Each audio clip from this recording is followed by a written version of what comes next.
कंस अब चैन से नहीं सो पाता था। उसके मन में डर घर कर गया था।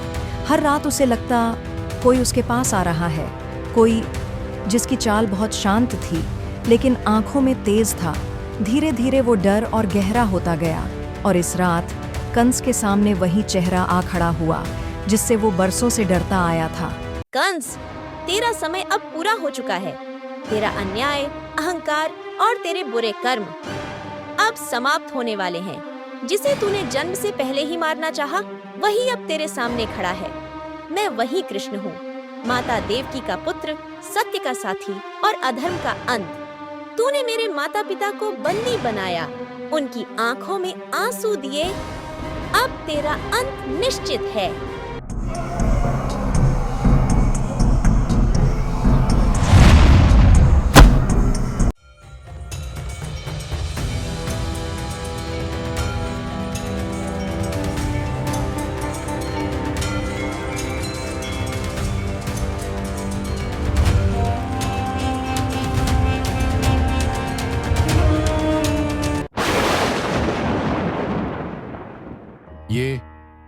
ये सपना फिर से देवकी का पुत्र, वही कृष्ण।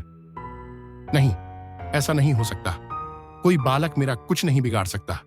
लेकिन अगर वही विष्णु का अंश है तो नहीं, अब और इंतजार नहीं। मुझे कुछ करना होगा, कुछ ऐसा जिससे ये डर हमेशा के लिए खत्म हो जाए।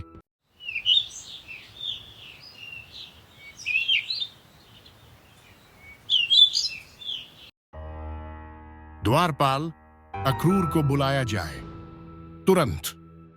कहिए महाराज, आपने मुझे बुलाया। मैं आपकी क्या सेवा कर सकता हूं? अक्रूर जी, अब और विलंब नहीं होना चाहिए। मुझे मेरे भांजे कृष्ण से भेंट करनी है। आप तुरंत वृंदावन जाएं और उन्हें मेरा सादर आमंत्रण दीजिए मथुरा में हो रहे धनुष यज्ञ में भाग लेने के लिए। उन्हें कहिए ये यज्ञ उनके बिना अधूरा है। और हां, मल्ल युद्ध प्रतियोगिता भी रखी गई है, उन्हीं के लिए विशेष रूप से। उन्हें सम्मान के साथ ले आइए। अक्रूर, अब समय आ गया है उनसे मिलने का आखिरी बार। जैसा आदेश हो महाराज। मैं आपके भांजों को पूरे आदर और स्नेह के साथ लेकर आऊंगा।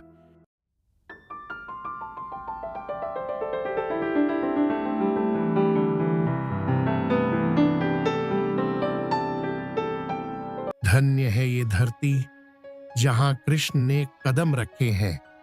कान्हा, मथुरा से अक्रूर काका आए हैं।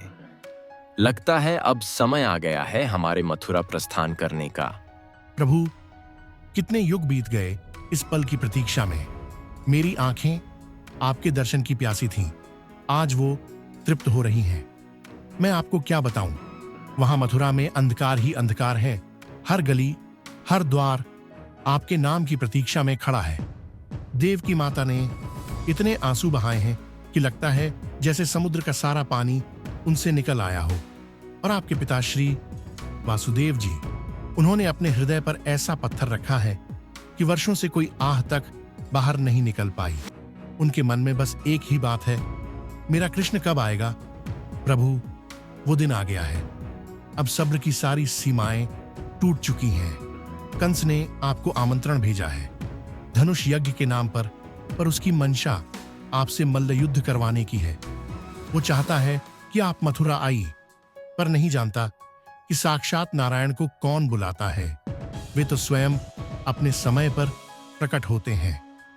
मथुरा ने आपको पुकारा है। वहां आपके माता पिता आपका इंतजार कर रहे हैं। प्रभु, चलिए, उन आंखों को रोशनी दीजिए जिनमें वर्षों से केवल अंधकार बसता है। मेरे माता पिता ने बहुत कष्ट सहे, बस अब और नहीं। अब कंस के पापों का अंत होगा दाऊ। क्या हम चलें? हाँ अक्रूर काका, हम मथुरा जाने के लिए तैयार हैं। लल्ला, तू अपनी मैया को भूल तो नहीं जाएगा ना? कैसे रहूंगी मैं तेरे बिना? ना तेरा हंसना होगा, ना तेरी शरारतें। ये आंगन तो सूना हो जाएगा। लेकिन लल्ला, तू जा अपने माता पिता को उस अत्याचारी कंस से मुक्त कर। तेरा धर्म वही है अब। पर एक बात कहूँ लल्ला, मुझे तेरी बहुत याद आएगी। तेरी मैया यहीं रहेगी तेरी राह देखती हुई। मैं आपको कभी नहीं भूलूंगा मैया। मैं हमेशा आपका ही पुत्र रहूंगा। पूरी दुनिया मुझे यशोदा नंदन कहकर पुकारेगी। यशोदा, हमारा लल्ला अब छोटा नहीं रहा। वो एक बड़ा काम करने जा रहा है, अपने माता पिता को कंस जैसे पापी के बंधन से मुक्त कराने। मैया, अब मुझे आज्ञा दो। जाओ पुत्र, अपना कर्तव्य निभाओ। हमारा आशीर्वाद तुम्हारे साथ है। तुम्हारी ही विजय होगी पुत्र। कृष्ण, क्या तुम सच में हमेशा के लिए मथुरा जा रहे हो? हाँ राधे, मुझे अब जाना ही होगा। मेरे माता पिता ने बहुत कष्ट सहे हैं। अब और नहीं, अब मुझे अपने माता पिता के लिए जाना ही होगा। कृष्ण, क्या तुम मुझे भूल जाओगे? नहीं राधे, तुम्हारा प्रेम मेरे लिए अनमोल है। जिस तरह बांसुरी बिना स्वर के अधूरी होती है, वैसे ही मैं तुम्हारे प्रेम के बिना अधूरा हूँ। जब जब इस संसार में कोई कृष्ण का नाम लेगा, उससे पहले राधा का नाम लिया जाएगा। संसार हमें राधा कृष्ण कहकर ही पुकारेगा। मेरा प्रेम अब तुम्हें रोकेगा नहीं, बस साथ चलेगा, हर युग, हर जन्म में।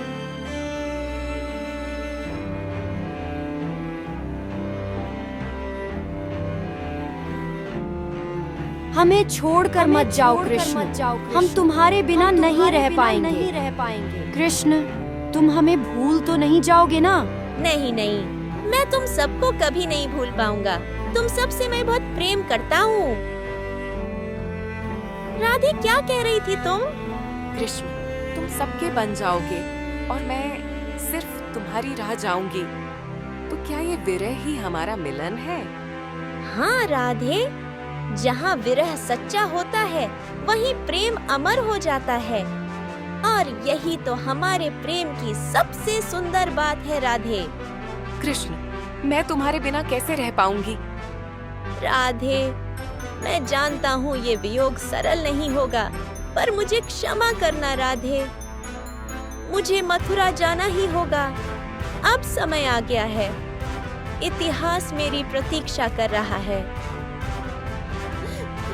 कृष्ण, मैं जानती हूँ हम साथ ना रहकर भी हमेशा साथ रहेंगे। चलिए अक्रूर काका। अब अन्याय के विरुद्ध न्याय की यात्रा शुरू हो चुकी है और ये रथ उसी बदलाव का पहला पग है। हे कृष्ण, हे बलराम, आपके पग जहां पड़ेंगे वहां आशा जन्म लेगी और अंधकार पीछे हट जाएगा। दाओ, अब माँ, बाबा और मथुरा वासियों को न्याय दिलाने का समय आ गया है।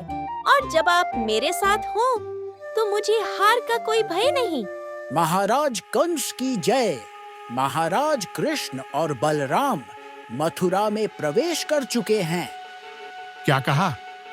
वो कृष्ण आ गया। अच्छी बात है। अगर उसका स्वागत ही करना है तो राजसी अंदाज में होगा। जाओ और गजराज को द्वार पर ले जाओ और गजराज से कहना कि कृष्ण को वहीं कुचल दे। जो आज्ञा महाराज। कृष्ण, तुम मेरी मृत्यु का कारण हो सकते हो, लेकिन मैं तुम्हारा अंत बन जाऊं, ये मेरा प्रण है। दाऊ, ये बहुत अच्छी सी सुगंध कहाँ से आ रही है? हे सुंदरी, बताओ तो सही, तुम्हारे डलिया में क्या है? बहुत अच्छी सी सुगंध आ रही है। ये चंदन और इत्र है, पर ये तुम्हारे किसी काम का नहीं। और कृपया मुझे सुंदरी कहकर मेरा उपहास मत करो। सब मुझे कुब्जा ही कहते हैं। जिसे मैं सुंदर देखता हूँ, उसे सुंदर ही कहता हूँ। और तुम्हारे तन की नहीं, मैं तुम्हारे मन की सुंदरता को देख रहा हूँ। तुम पहले व्यक्ति हो जिसकी आंखों में मेरे लिए दया नहीं, सम्मान है, स्नेह है। अब तक सबने तुम्हारे तन को देखा, पर मैंने तुम्हारा हृदय देखा है। अब समय है कि दुनिया भी तुम्हें वैसे ही देखे जैसे मैं देखता हूँ।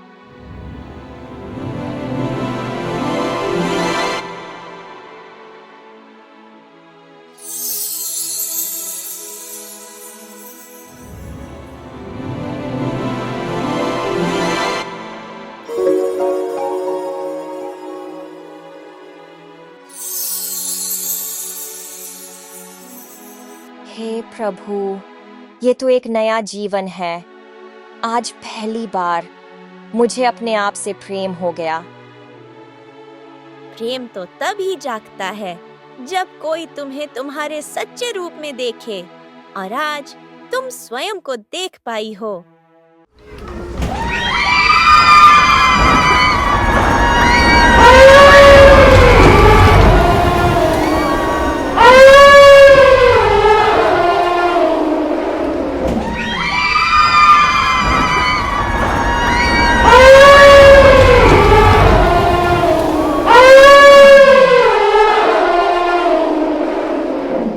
अच्छा, तो मामा कंस ने अब इस हाथी को भेजा है।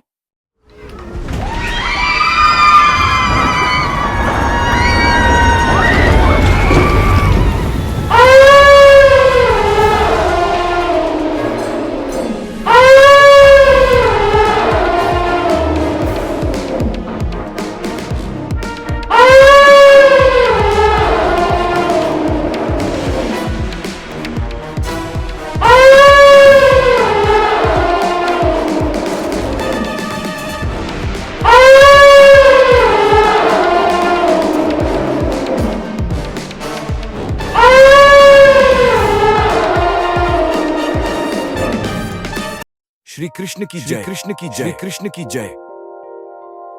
चलिए दाऊ, आप दोनों बालक यहाँ क्या कर रहे हैं?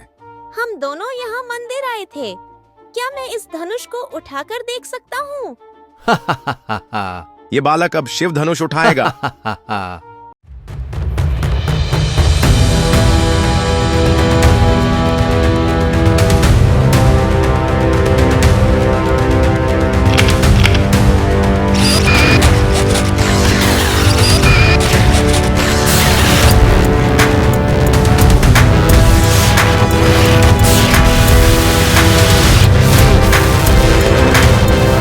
यह बालक कोई साधारण बालक नहीं जिसने शिव धनुष तोड़ा, बल्कि स्वयं नारायण का अवतार है।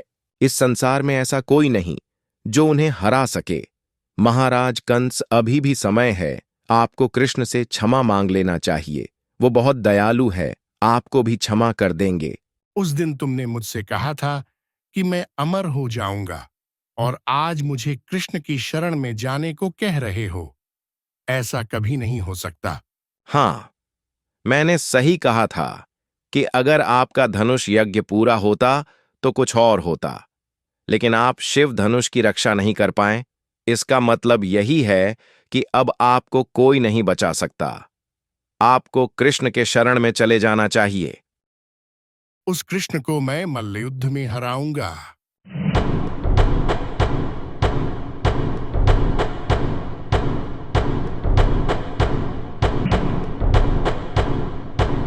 हे मथुरावासियों, आज का दिन इतिहास बनने जा रहा है।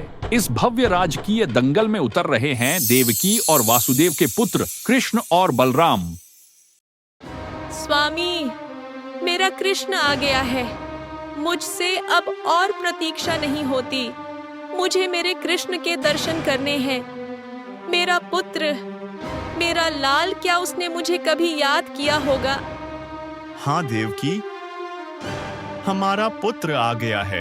मथुरा की धरती पर उसके चरण पड़ चुके हैं, और अब उस पापी कंस का अंत निश्चित है। धैर्य रखो देवकी, अब वो समय दूर नहीं जब हम अपने पुत्र से मिलेंगे।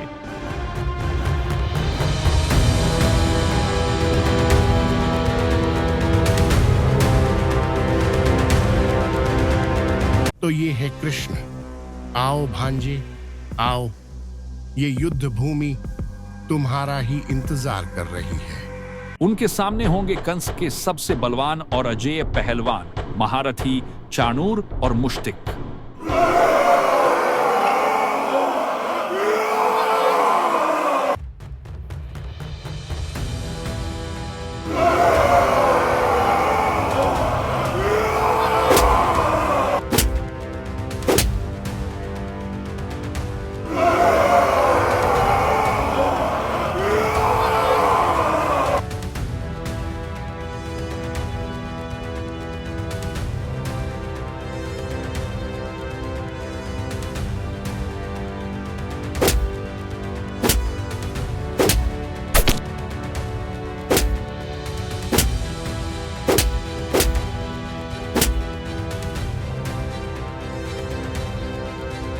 मामा कंस,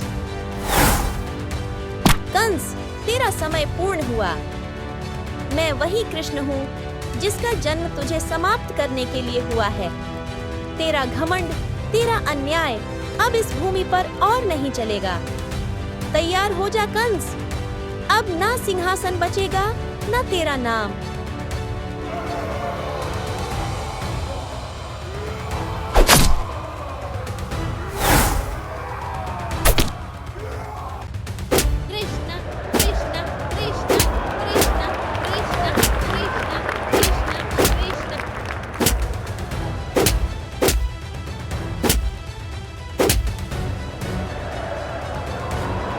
जब अत्याचार अपनी चरम सीमा पर पहुंचता है तो उसका विनाश निश्चित होता है। ये मेरे उन 6 निर्दोष भाइयों के लिए है जिन्हें तूने जन्म लेते ही मार डाला। ये मेरे माता पिता के हर आंसू के लिए है जिसे तूने जेल की दीवारों के बीच तड़पाया।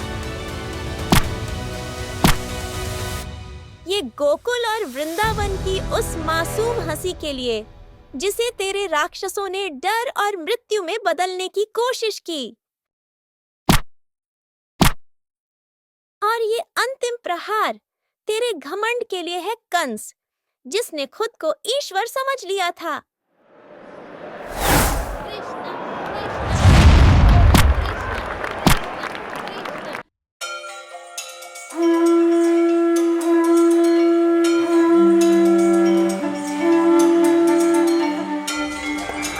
श्री कृष्ण की जय, श्री कृष्ण की जय, श्री कृष्ण की जय।